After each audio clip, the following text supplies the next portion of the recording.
सूरह तौबा आयत नंबर 111। अल्लाह तबारक ताला ने फरमाया, इन्न अल्लाह अश्तरा मिनल मुअमिनीन अनफुसहुम व अम्वालहुम बिअन्ना लहुमुल जन्ना, कि बेशक अल्लाह तबारक ताला ने मोमिनों से एक सौदा कर लिया है कि उनसे उनकी जान और माल ख़रीद लिए और अपनी जन्नत उन्हें अता कर दी।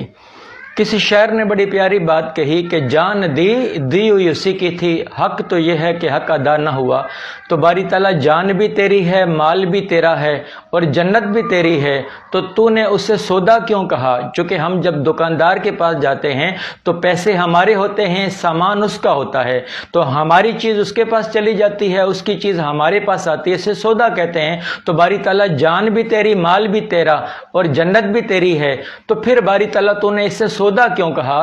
तो अल्लाह तबारक ताला ने फरमाया कि मैंने इसे सौदा इसलिए कहा है कि अल्लाह पाक बताना चाहते हैं कि ए बंदे, मुझे मालूम है कि ये जान भी मेरी है, माल भी मेरा है, मगर तूने चूँकि नादानी की वजह से, कम इल्मी की वजह से या मादियत परस्ती की वजह से इस दुनिया में आकर तूने जान और माल को अपना समझ लिया और उसका मालिक बना बैठा है।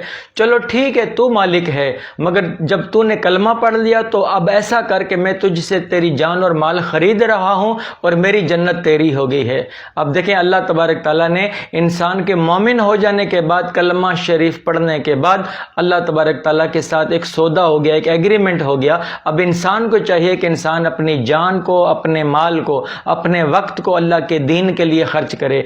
अब सौदा हो जाने के बाद जब हम ये तमन्ना करते हैं कि बारी ताला तूने हमें जन्नत अता करनी है, तो जन्नत के मालिक तो बनने के लिए तैयार हैं, मगर इसके साथ जान और माल भी अल्लाह के लिए खर्च होनी चाहिए।